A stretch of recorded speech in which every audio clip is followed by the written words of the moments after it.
Welcome to the second episode of the Monk Life Project. We're so excited because 1 month ago we did this live Zoom and Facebook, and we were just beginning this project. And here we are a month later, and it's live in action. We have our new monks here, and we wanted to spend some time with you. So this program really is going to last 1 hour. We're going to do a guided meditation with Lumpi Michael. It's exciting because even his parents are here to join the Facebook Live and the Zoom Live with us. So it's a big event, and we're excited to have you. Many people around the world don't have access to meditating with monks, and here we are, meditating with foreigner monks, and it's very exciting. So we're also going to talk about the purpose of today's event, and then the main headlining is that we're going to spend time with our new monks. They've been through the program now. They experienced living the life as Buddhist monks, and we wanted to pick their brain and to share their experience, and hopefully this will help give you insight into their world a little bit. But to start off again, my name is Lumpi Nick. Lumpi just simply means brother monk, so you can just call us Lumpi. Again, my name is Lumpi Nick. Originally from Laos, moved to America at a very young age, so from California. And I've been a monk for about 3 years. My name is Lumpi Wallace. I'm from Kenya. I've been a monk for 1 month now and approximately 2 weeks. My name is Lumpi Fred. I'm from Switzerland, and I'm a monk since 21 days now. Hello everyone, my name's Lumpi Adam. I'm from Australia. I've been a monk almost a month, same as Fred next to me. And my name is Lumpi Michael, and I'm from Atlanta, Georgia in America, and I've been a monk for about 4 years now. So thank you. We'll get to know them a little bit better. For those who are watching on Zoom Live, make sure you put your microphone on mute. And also for these kind of events, we like to start with paying respects to the Triple Gem. Again, the Buddha, the Dhamma, and the Sangha. And that will be led with Lumpi Michael. Okay, so we'll go ahead and chant to honor the Triple Gem together. Arahang Samma Sambuddho Bhagava Buddham Bhagavantam Abhivademi Savakato Bhagavata Dhammo Dhammang Namasami Subhatipanno Bhagavato Sāvaka Sangho Sanghang Namami Handamayang Buddhassa Bhagavato Upapakanamakaraṃ karo amasi. Namo tassa bhagavato arahato samma sambuddhassa. Namo tassa bhagavato arahato samma sambuddhassa. Namo tassa bhagavato arahato samma sambuddhassa. Hey, welcome everyone again. And we have people joining us from around the world. We're happy that we can all sit in a room together with the use of technology, get our minds still and quiet. We have people sitting here in the room with us as well, people in Thailand, people from around the world. So this is a good opportunity for us to sit with one another. We'll start off with Lumpi Michael, just getting us relaxed and calm. For many of you, this is another opportunity to just still the mind, be guided by a Buddhist monk. And in your own homes, you can sit with us as if you're here in the room with us. Okay, so I'll go ahead and adjust the microphone a little bit. Okay, so everyone, wherever you are in the world right now, we're just going to take some time together to practice some meditation. So go ahead and find a comfortable position for yourself. whether you're sitting on the ground or in a chair. Make sure to adjust your body in order to feel most at ease, making sure to take any time to adjust your sitting position, to release any tension that you may be feeling in your body. And whenever you feel ready, you may softly and gently close your eyes,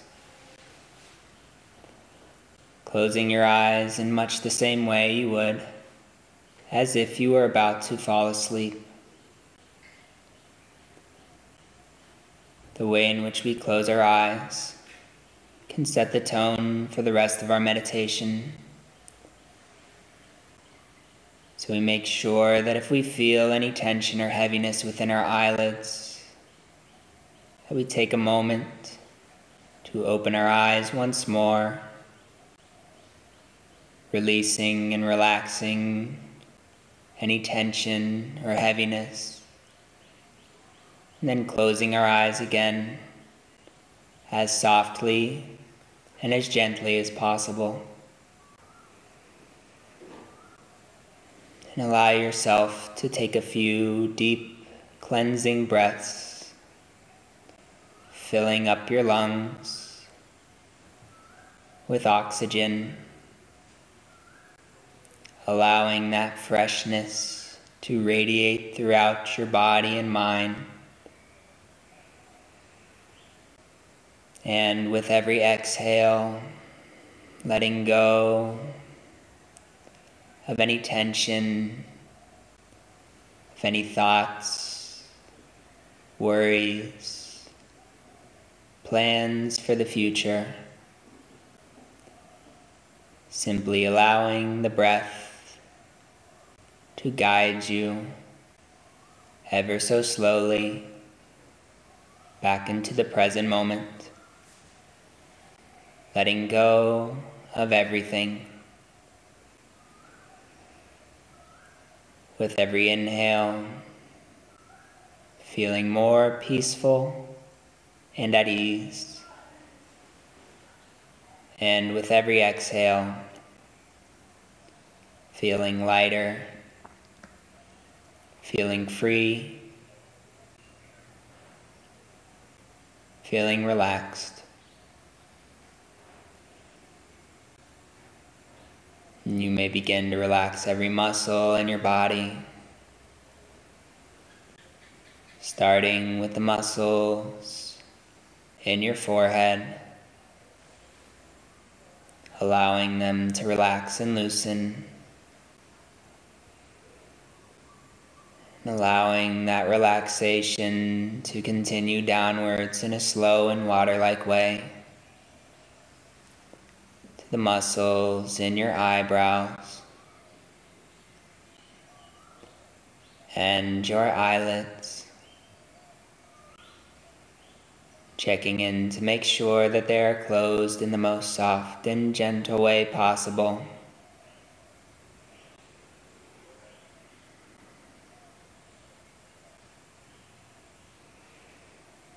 Continuing to allow this relaxation to spread down to the muscles in your cheeks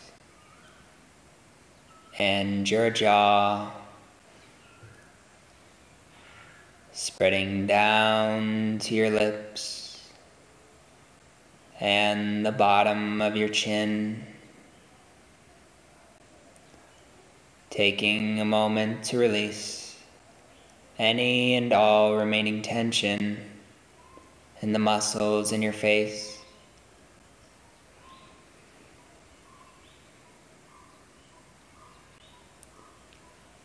Continue to allow this relaxation to spread down to the muscles in your neck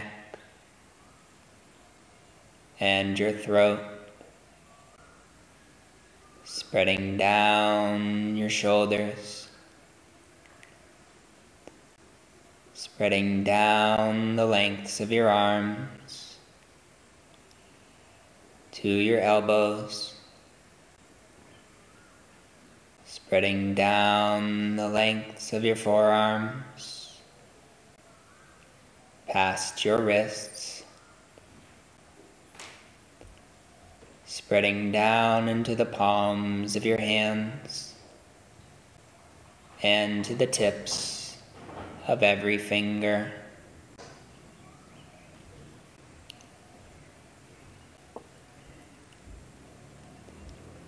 Continue to allow this relaxation to spread to the muscles in your chest and your upper back, spreading down the sides of your torso, to your abdomen, all the way down to your lower back. Taking a moment to release any and all remaining tension in the muscles in your back.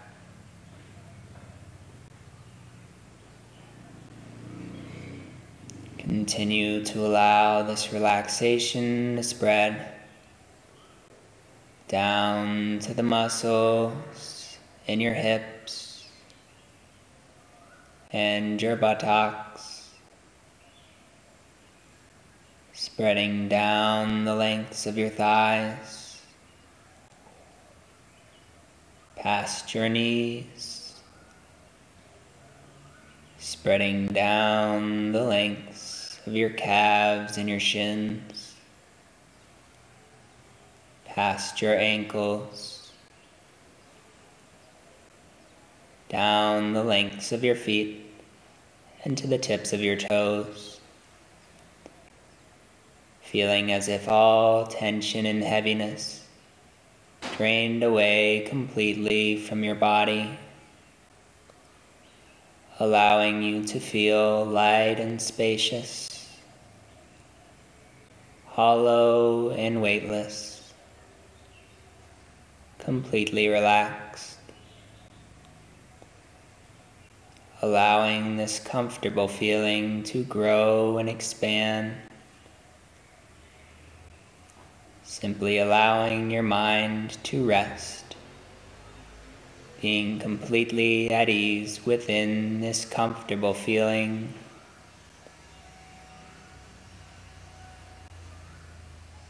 Allowing your mind to stay with this comfortable feeling as softly as a bird's feather floating down from the sky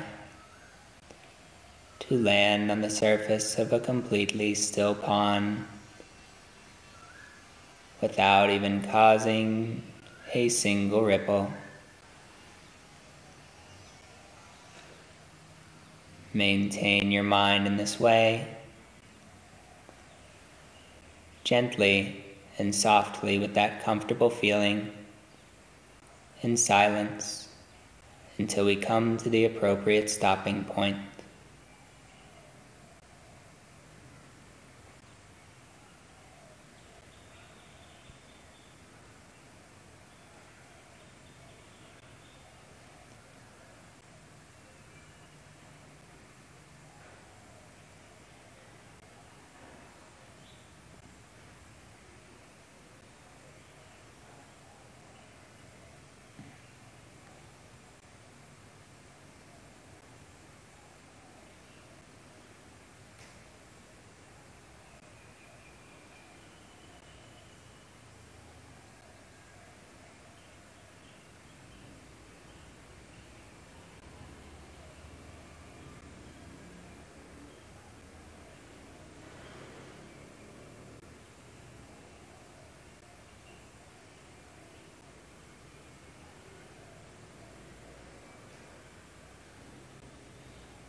Maintain your mind with the soft and peaceful feeling from your meditation, allowing that peaceful feeling to radiate outwards like a slowly expanding bubble, allowing it to spread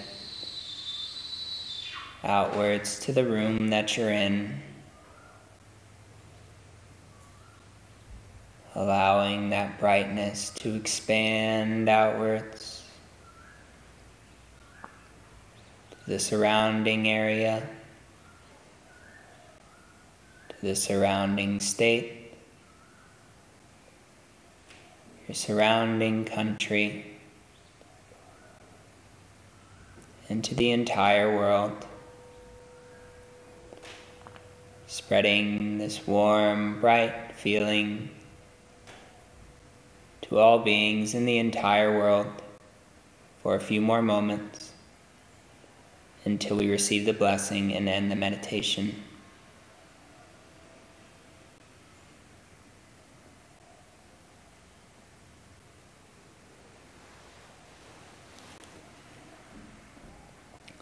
Sapphe Puttha Phalapatha Pache Kananchayang Palang Arahantananchate Chenarakang Bandhami Sapaso Sapaputta Nupavena Sapathamma Nupavena Sapasangha Nupavena Satha Soti Bhavantute. Sadhu. Okay, can you put the microphone back on the side? Thank you so much, Lumpy Michael. That was beautiful. For those at home, feel free to let us know how that meditation experience was for you, just by typing it in the comment section. Also, if any of you have questions for our new monks, feel free to ask it also, and then we can answer these questions at the end of the program. Now we're here at the Pape Meditation Retreat here in Pai, Thailand. We're getting ready for an activity. It's called Makabusha, but we wanted to talk about it and to share, if Lumpy Michael can talk about the significance of this event and why it's important. Thank you, Lumpy Nick. So, yes, today actually is a very significant Buddhist holiday and one of the biggest ones of the year. And there's a few reasons for that fact, and it's a historical event that happened back in the Buddha's time where 1,250 monks came together at one time. And there was something special about these monks. They came to pay respect to the Buddha. And 1,250 of them who had practiced themselves so well that they had already become fully enlightened. And we call those people, those monks, arahants. So they had become fully enlightened and without any prior coordination at all. So no Facebook, no email, but somehow through the power of their meditation, they all were able to come together at the same time to pay respect to the Buddha. And each one of them was personally ordained by the Buddha himself. And finally, the fourth special characteristic of this day is that it happened on a full moon day, such as this evening, which will also be a full moon day. So a number of significant things that happened. And when they came together, the Buddha laid down a number of things that he said this was a teaching that helped all of the monks understand this is the proper way to train yourself. And some of those things included, this is the lifestyle of a monk. We live in solitude. We live in a quiet place. We train ourselves to not do any harm to ourselves or others through the way that we speak or behave. And also to do only good things. And also, of course, to purify our mind through meditation, which is something that we had the chance to do just now. And so this is a very significant Buddhist holiday and very relevant to the path that these men have just walked this past month. They followed those guidelines that were laid out by the Buddha over 2,500 years ago. They practiced how to purify themselves in the way that they speak, in the way that they behave, the rules that they follow, the environment that they train themselves in, and the meditation that they practice. So I think it's a very important thing, and it shows how once you train yourself, you cultivate this brightness within yourself, you can then share it to other people. And I'm excited for them to share it all with you, and of course with their family and loved ones when they return back home. So with that, go ahead and hand it back over to Lumpy Nick. Yeah, thank you again. And we're so lucky because looking at the diversity of this room, for us to share in English their experience, to pick their brains. I know many of the people watching around the world are wanting to have this kind of experience. Again, the Monk Life Project is an activity that we're doing to offer those men around the world who are wanting to come ordain. We have ordinations every other month here at the Bat Ban Meditation Retreat here in Chiang Mai, Thailand. So feel free to coordinate with us, and when you get the opportunity, please feel free to come ordain. You may not be aware of this, but a lot of the people watching, they've been supporting your journeys throughout. You know, they've been rejoicing in your merits from ordination day, from your Tudongka, walking here all the way to Pai, and everyone is just so excited. But we haven't heard from you all, so now it's a good opportunity. So we'll just go down the line, but really, can you share with them what has been your experience? Now you're wearing the orange robes, and what was it like for you, Lumpy Wallace? All right, thank you, Lumpy Nick. I can start by saying that my experience has been exemplary. I've loved every moment about the monk life, and for me, I have learned through this experience to live every moment of this life, to enjoy every moment of it, not worried about the next moment and letting go of the previous moment, just being in the present moment. That has been a very beautiful experience for me. Sound cool. For you, Frederick? For me, it is a huge experience. It removes me inside very deeply, and I think I have the sensation that I'm here since 6 months, because every day are so full of new teachings, of new experience, of new knowledge and skills. So I'm very, very grateful to have this possibility to live this program. And before this, Lumpy Fred was an actor from Switzerland, him with his family. They just are performers and they're entertainers. But what is it like for you not having your phone, technology, all of that stuff? The first moment when you leave your phone is a strange sensation, because you know that for a month you will be cut for everything, from your friends, from my family, and all entertainment. That's what I thought, because I was entertained by all what we did here, but I feel that I would like to put my phone away more when I will be back in the in the lay life, because it's a bad addiction. It's very useful for a lot of things, to communicate with people, to have links between each other. But in another, the other side of the coin is that it can eat your time, and having time as we have here in the monkhood is so precious.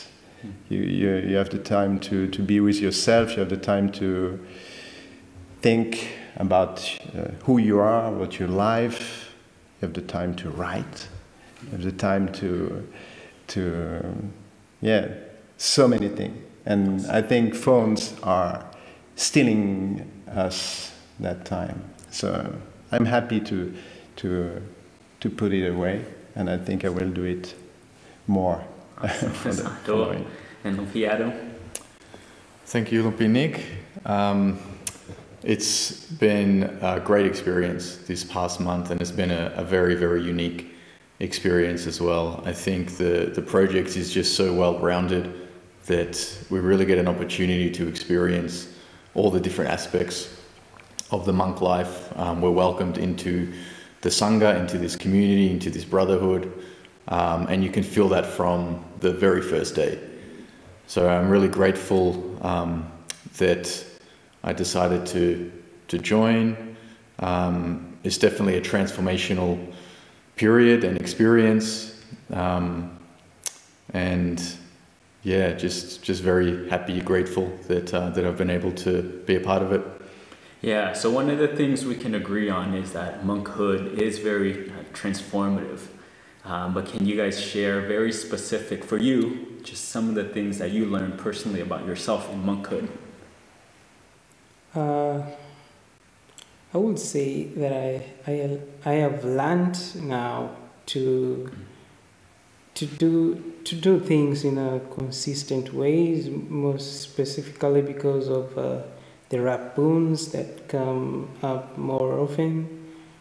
I have realized that if you do these things in a consistent way, somehow you end up being a consistent man, and that is a lot, and that means so much to me. Like, that has transformed me. Every day engaging in activities with my brother monks, just relishing and just being there, just being a part of something that has really transformed my inner world, I would say. Yeah. Perfect. Me, I think that the meditation, the way I meditate changed really deeply. I feel how can I say that, the magic of life inside. And I begin to understand the purpose of meditation and what I'm looking for, and what the path that I want to follow into meditation. And that's huge. That's really, I think I have for the rest of my life to work on it. That's very exciting. Adam? I think one big thing that comes to mind is the practice of gratitude. It's really easy to just get caught up with the pace of life and forget to be grateful. There's so much to be grateful for, and when we're here practicing, we're constantly reminded of that. And to me, that's something that's really sticking, and I want to continue to carry that through to the future. Yeah, and then what has been the most challenging part of monkhood for you? It's funny, every time I ask the question, everyone takes a deep breath. It's so much to absorb. Yeah, absorb and process. But really, we always say monkhood is simple, but not easy. And that statement is very true. So what has been challenging for you to adjust to? And then what has been helpful for you to adjust to that obstacle? All right, for Lumpi Wallis, it's the 227 precepts, most definitely. You want to keep all your precepts, you want to observe what you're doing, you want to be mindful of what you're thinking and what your speech is all about, so that you can purify your mind, because the next day, you're going to go for the morning activity that we do every day, the Pindapat, and the lay people are going to show up and they're going to offer you, and it is your obligation to give the blessing. And that is really deep for me, because you want to give the blessing with a clean heart, with a pure mind. So you have to keep all your precepts, and Yeah, that is very transformative too. Yeah, and it's tough, but it's doable. It is humanly possible to keep the 227 precepts, I would say. Yeah. And just for the people at home who don't know what precepts are essentially rules, a moral code that we have to follow. So there's levels of 5, which is for everyone. Then the people who want to take it one step further is the 8, which takes you, if you want to focus on developing yourself spiritually. And then us as monks, we have a little bit more, 227. So that's what Luang Pi Wallace was talking about, the 227 precepts that we all struggle to follow properly. So just wanted to let everyone know that. For me, I think the most challenging thing is the responsibility of wearing this robe here in Thailand, in a Buddhist country. Because the first minute you wear it, you can feel from the eyes of the lay people the importance of monks and what they are and what they must be and what they should be, and it's a very big responsibility that I'm very proud to have to be in, but it was a kind of surprise for me just after ordination, and I really feel it. I felt it very, very deeply that it was I had to be. It means the precepts. It means everything. What you are doing, how you eat, how you speak, how you think, change and deeply, because you are inside this room, and for me it's awesome. I think the biggest obstacle for me was actually signing up for the program and just like making that commitment to forget about life or your outside life, the outside world, your friends, your family, everything like that for a period of time. To me, that was something that was challenging, and it was a little bit of an obstacle. But again, once I just decided to go for it, then the program started and everything sort of fell into place quite nicely. Yeah, I remember when you guys were transitioning to becoming monks and after ordination, and I remember everyone comes up to me and they were like, people are bowing to me. Like, it was a strange feeling. Can you talk about that moment for you where you're in the robes, now lay supporters are bowing to you, what that experience was like? I would say that brings a sense of respect with it. That makes you want to be better. It makes you want to better your practice. It makes you want to be a better monk, because all these lay people are paying respect to you. And sometimes I feel like I have not yet earned it, but it is for them to give it to me, and I feel respect for them in some kind of way too. And that also brings a lot of moral obligations, just to say, yeah. I would say that surprisingly, it makes you very humble, because the first time when it's happened, you feel like you don't deserve that, and very quickly you know that it's not in front of you that people are bowing. It's in front of the monkhood, of the Buddhism, and one moment somebody is bowing to you, and the moment after you are cleaning the toilet, bare hand, and or you are in the back of a truck, shaking to go carrying some bamboos, and so it's you're always shaked by your monkhood. So, but it's very. Yeah, it makes you humble for me. It's really. Yeah, it was quite a strange feeling in the beginning, and it still is sometimes. I think I'm used to looking at everyone on an equal playing field. So to have someone bowing to you is something completely foreign. And definitely asking myself, why are people bowing to me? I'm not anyone special. I haven't done anything special. But with time and with help from the mentors, we understand that these people want to support our practice and support our journey. And it gives us that motivation to put, everything in, to put in the time, the effort, the discipline, and really make the most of this, because we have that support from the lay community outside, which is something pretty special. Yeah, awesome. And anyone can answer this question, but can you speak to the schedule and also the environment? Because the schedule, again, is not easy, where we wake up very early.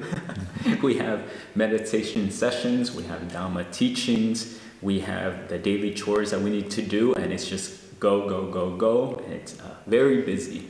Also, sleeping in tents. It's not luxurious. We're in the middle of the forest. But anything you can speak to this that stands out to you? Lumpy always would say that the schedule has actually taught me something about, accepting change whenever it comes, because sometimes things will change at the last minute. And that teaches you to just let go with the flow, let life unfold in front of you. You don't have to live the way you planned in your head. And that was small but beautiful to me, I would say, yeah. Yeah, it's very, very quickly you have to let it go, because the schedule, we have a schedule very precise. We wake up at 4:30, so we are ready for the morning chanting, and after that we go for Pinabat, the alms round, to receive the offering from the lay people, and we have the breakfast, and after that sometimes we have meditation together, but we never know exactly what will happen between the meal, the two meals of the day, and sometimes we say, oh, you have to go there, jump on the car, and where are we going? Everybody says, I don't know, we'll see, and it's become very funny. I feel like I'm a kid, and the parents are saying, yeah, come on. In my lay life, I'm doing this with my children, so you have to go there. Come on, and no, that's my turn, and I really enjoy it. And for sleeping in the forest and in the tent, I really enjoy it. I sleep like a baby since I'm here, and not a lot. I don't sleep a lot, perhaps 6 hours by night, but very deeply, and I never feel tired. So yeah, it's. Anything for you? I quite like living by schedules.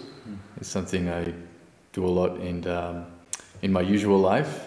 This one took a little bit of adapting, because they are quite long days. And in the beginning, the alarm going off at 4 or 4:30 a.m. is sort of a bit of a shock, but it's amazing how quickly the body and the mind can adjust. And now waking up at that time, it just feels normal. Sometimes I wake up before my alarm at 4 a.m. and I'm sort of feeling grateful that I've woken up and ready to take on the day and take on that schedule that's waiting for me. Awesome. And speaking of the body and the mind adjusting, this is a good transition. Let's talk about meditation, because really everything that we do, from the alms offering to our training, to our daily chores, the schedule that we keep, the precept, it all comes to support meditation. What was your experience like with the meditation technique, your own meditation practice? How has that been helpful for you, and any insight you wanted to share? All right. Meditation has been great. I can say that I've improved a lot because before I became a monk, I was a lay person at Pape for close to 2 months. And I had some difficulties, but I can see the huge transformation that has happened. And with the use of the tools, the mantra, the visualization of the crystal ball, I have learned to calm myself down and just to see things the way they really are. And sometimes I feel like my mind sits superior to my body. And when I get agitated, I don't fret. I just stay calm with gentle and violent agitations alike. And that means a lot for me. It's quite an improvement for me. Yeah. Before coming here, I was practicing meditation since 10 years now, but very, not very regularly. And I learned so many new tools that I can use when I'm meditating, and it becomes, I don't know how to say that, but I have like a path now with my meditation. Before I was meditating because I wanted to be more quiet or because I just enjoyed it, but now I really thanks for all the teachings we received here. I can more feel where I want to go with it. Right. Yeah. So, yeah. I've really enjoyed all the meditating here.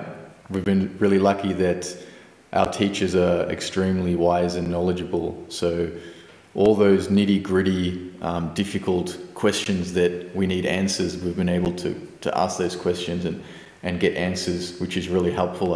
I've been meditating for a number of years as well, so that for me has been really, really helpful. And also getting an understanding of how the clutter in your outside world will affect your meditation practice. And it almost has the ability to create clutter in your mind as well. So the schedule, sticking to that schedule, the routine, the practice of discipline, of tidiness, I've really noticed how that will affect your meditation practice. And also touching on activities to do right before meditation. So it's not just what we're doing while we're meditating. The lead up before you start meditating is super helpful. That's something I never thought about before. And then also after meditation, just keeping a journal, taking notes, and starting to learn and uncover more and more about your practice. Yeah, I think one of the nice things is that you develop like a toolkit, different strategies, different techniques, from breathing to walking to journaling to cleaning the outside world. It's just, again, more tools for you. For Luang Pi Michael, can you share what has been your experience like as a mentor to these new monks? Yeah, it's just been great. I just feel very grateful to be a part of each of these men's journey. Wallace showing up 3 months or so ago, and then Luang Pi Fred coming with his family to the retreat, and Luang Pi Adam as well, the last minute. Literally, the week before the program started? I think even less. Yeah, about a week before the program started, he found out about the program. Then your flight got canceled, right? Yes, yeah. Flight got canceled back to Australia, so I was like, oh, perfect, I have a month. And I was like, oh, would you like a transformation